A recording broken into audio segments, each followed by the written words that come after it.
ஏ தவசியே, தயங்குகின்ற அந்த மானிடர்களை தூண்டிவிட்டு என்னை தாக்கச் சொல்லுகிறாயா? இனி அவர்களையும் விடமாட்டேன். முதலில் அந்த இரு பாம்புகளையும் கொன்றுவிட்டு பிறகு பிடாரனாகிய உன்னை அடித்து நொறுக்குகிறேன். இதோ பார் என் சக்தியை.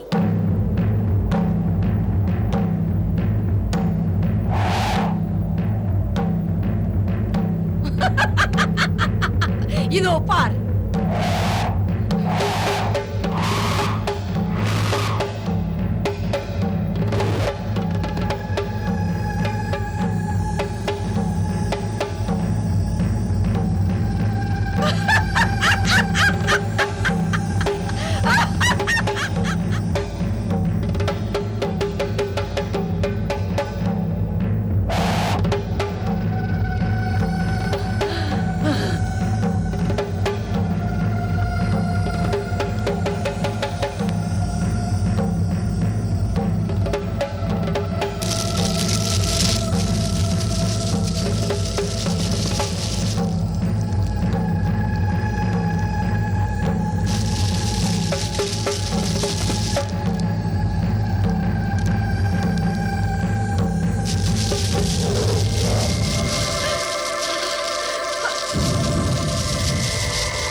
ஓஹோ, நீ இத்தனை வித்தையை கற்றிருக்கிறாயா? இதோ என் சூலாயத்துக்கு பதில் சொல்.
பாவி,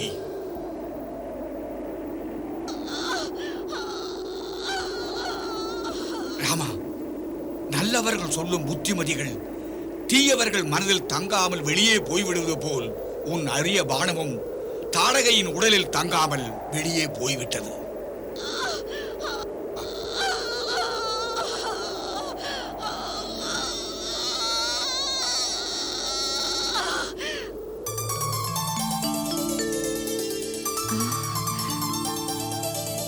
ராமா,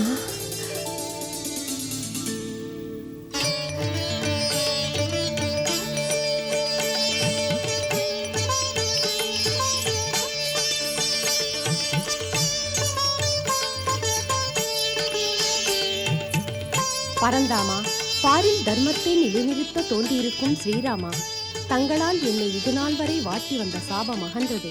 எனது அரக்க ரூபமும் நீங்கியது. இனி நான் என்னுலகம் செல்வேன். தங்களுக்கு எனது அனந்த கோடி நமஸ்காரங்கள். வருகிறேன் ஐயனே.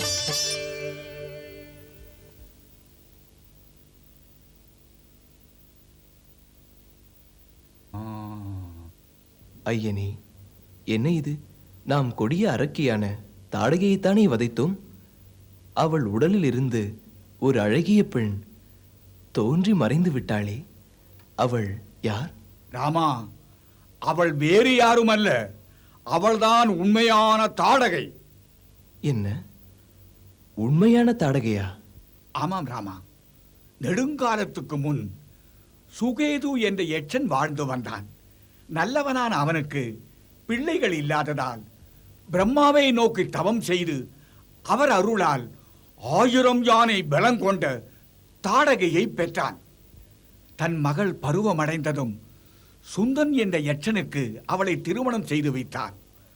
மகா முரடனான சுந்தன் தாடகையின் மூலம் சுபாகு, மாரீசன் என்ற 2 பிள்ளைகளை பெற்ற பின் அகத்திய முனிவருக்கு பல இன்னல்களை செய்து அவரது சாபத்தால் இறந்தான்.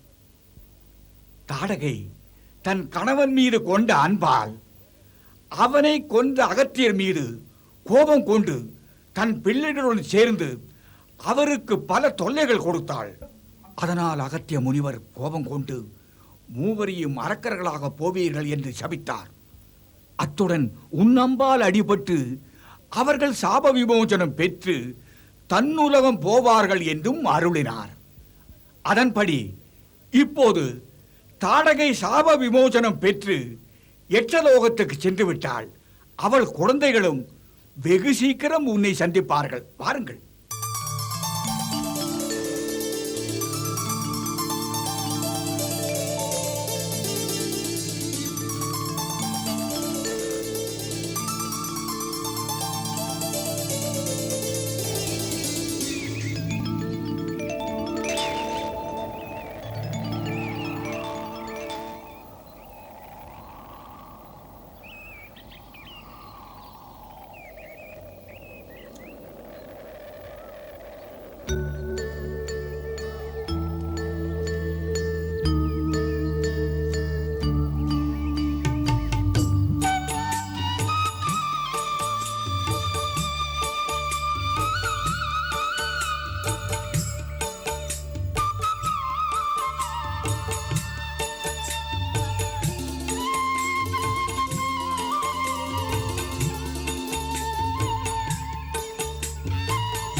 ஐயா முனிவரே, இறைவன் நமக்கு ஏராளமான கல்வியையும் வித்தையையும் கற்றுக் கொடுத்திருப்பது நமக்கு மட்டுமே பயன்படுவதற்காக அல்ல.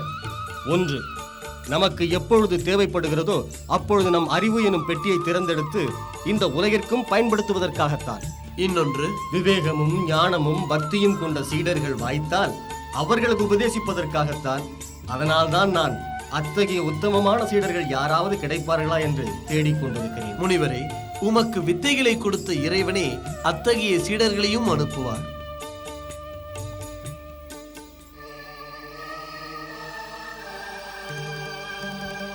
உண்மை, முற்றிலும் உண்மை. க்ஷத்திரியனாக இருந்த நான் சாத்வீகத்தை கடைப்பிடிக்கும் ஞானியான பின்பு பகவான் என்னிடம் 1000 வித்தைகளை கொடுத்தது தனது அவதார காலத்தில் தனக்கு தேவையான போது என்னிடமிருந்து பெற்றுக் கொள்வதற்காகத்தான். அந்த முனிவரோ உத்தம சீடர்களை தேடி அலைகிறார். இங்கே வித்தைகளை கொடுத்தவனே உத்தம சீடனாக நடித்துக் கொண்டு உலகிற்கு சேவை செய்ய என் பின்னால் வந்து கொண்டிருக்கும் போது இன்னும் நான் ஏன் அந்த வித்தைகளை சுமந்து கொண்டிருக்க வேண்டும்? கொடுத்தவனிடமே அவைகளை திருப்பி கொடுத்து விடுகிறேன். சுவாமி, என்ன யோசிக்கிறீர்கள்? நாம் செல்ல வேண்டிய வழியை பற்றி யோசிக்கிறீர்களா?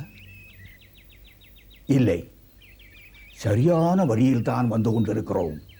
இப்பொழுது நான் செய்ய வேண்டிய ஒரு காரியத்தை பற்றி யோசித்துக் கொண்டிருக்கிறேன். அது என்ன காரியம் சுவாமி? சொல்லுகிறேன்.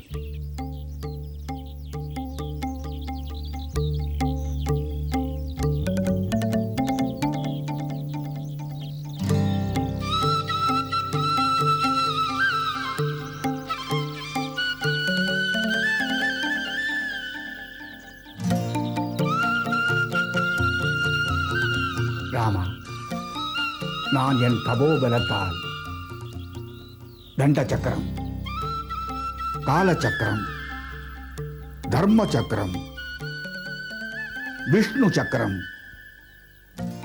ஐந்திரம், வஜ்ரம், சிவசூலம், பிராஷ்டிரம் என எண்ணற்ற அஸ்திரங்களையும் அஸ்திர தேவதைகளையும் சித்தி செய்து வைத்திருக்கிறேன்.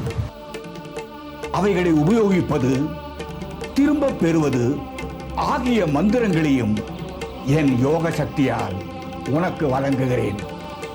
பின்பு நீ ஆச்சாரிய ஸ்தானத்தில் இருந்து உன் தம்பி லட்சுமணனுக்கு வழங்குவாயாக.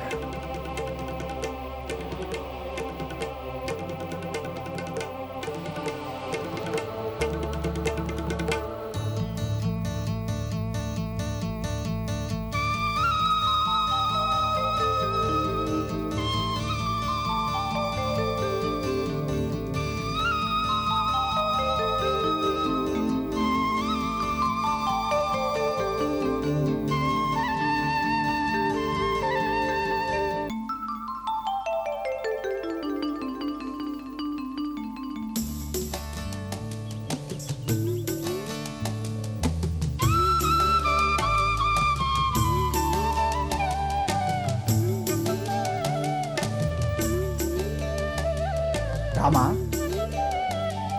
நாம் நமது சித்தாசிரமத்தை நெருங்கி விட்டோம். அதோ பார்.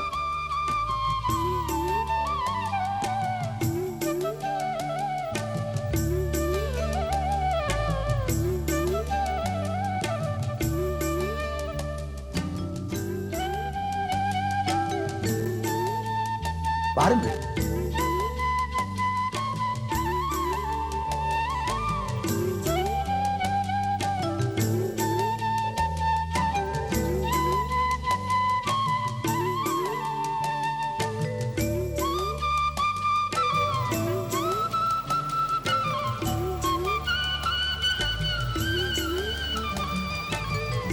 பெருமானே, நாம் அயோத்தியை விட்டு புறப்பட்டு வந்ததிலிருந்து எத்தனையோ அழகான காட்சிகளைக் கண்டோம். அவைகள் எல்லாவற்றிற்கும் மேலாக இந்த ஆசிரமம் மிகவும் அற்புதமாக அமைந்திருக்கிறது. ராமா, சுவாமி, ஒரு வகையில் இது நீ அறிந்த இடம்தான். என்ன, நான் அறிந்த இடமா? ஆமா, அதாவது மகாபலி இந்திர பதவிக்கு போட்டியாக வந்துவிட்டால் மண்ணுலகில் மானிடர், விண்ணுலகில் தேவர்கள் என்னும் நீதி கெட்டுவிடும் என்பதற்காக மகாவிஷ்ணு காசிபரின் மகனாக பிறந்து மகாபலியின் வேள்வியை கெடுக்க அவனிடம் 3 அடி நிலம் கேட்டான். தன் ஈரடியால் விண்ணையும் மண்ணையும் அளந்து 3வது அடி வைப்பதற்கு இடமில்லாமல் அவன் தலைமையில் வைத்து அவனை அப்படியே பாதாளத்திற்கு அனுப்பிவிட்டார். அந்த கதை உனக்கு தெரியும் அல்லவா? கேள்விப்பட்டிருக்கிறேன் சுவாமி. அந்த திரிவிக்ரமூர்த்தியான வாமனர் பிறந்து வளர்ந்தது இந்த சித்தாசிரமம் என்பதால் தான் இதை நீ அறிந்த இடம் என்று கூறினேன். ராமா, அருள் நிறைந்த இந்த ஆசிரமத்தில் தான் நான் வசிக்கிறேன். நீங்கள் காவல் காக்க நான் யாகம் செய்ய போவதும் இங்கேதான். எங்கள் பாக்கியம் சுவாமி.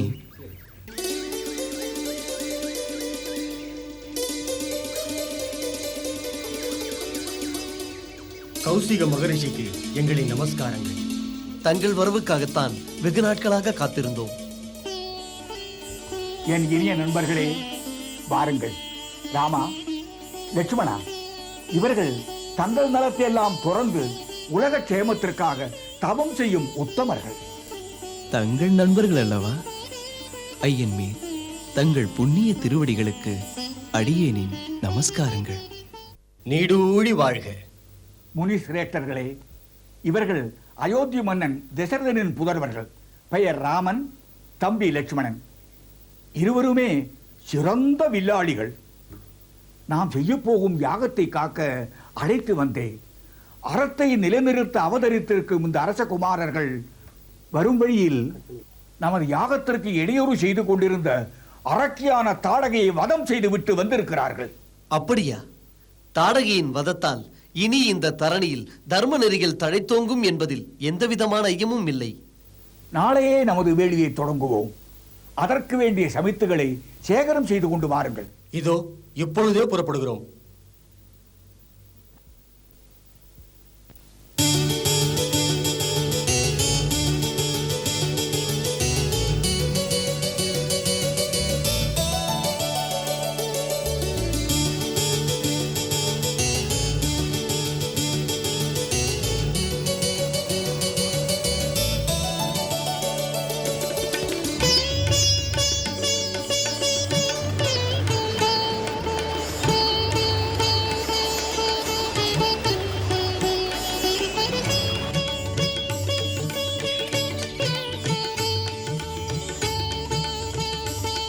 ராமா, நான் கர்த்தாவாக இருந்து இப்போது யாகத்தை தொடங்கப் போகிறேன்.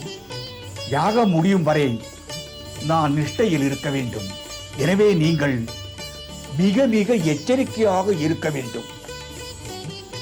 ஐயனே, யாகத்திற்கு எவ்வித இடையூறும் இல்லாமல் நாங்கள் காவல் இருப்போம். தாங்கள் யாகத்தை தொடருங்கள். ராமா, நான் யாகத்தை தொடங்கி அந்த புகை காற்றில் பரவினால் அதன் மனத்தை கொண்டு அரக்கர்கள் நமக்கு தீங்கிழைக்க வருவார்கள். அவர்கள் தரை வழியில் மட்டுமல்ல, ஆகாய வழியிலும் வருவார்கள். அப்படி இங்கு வருபவர்களில் குறிப்பிடத்தக்கவர்கள் யாராவது இருக்கிறார்களா? இல்லாமல் இருப்பார்களா? இருக்கிறார்கள். அவர்கள்தான் நீ வதம் செய்த தாடகையின் பிள்ளைகளான சுபாகு, மாரீச்சன். ஆமாம் அண்ணா, தாங்கள் அவர்களின் தாயை வதம் செய்ததால் நம் மீது கோபம் கொண்டு அவர்கள் நிச்சயம் வருவார்கள். வரட்டும், பார்க்கலாம். அப்படியானால் நான் யாகத்தை ஆரம்பிக்கிறேன். நல்லது ஐயனே. லக்ஷ்மணா, நீ இங்கேயே இருந்து அரக்கர்கள் யாராவது வருகிறார்களா என்று பார்த்து கொண்டிரு. நான் யாகசாலையை சுற்றி வருகிறேன்.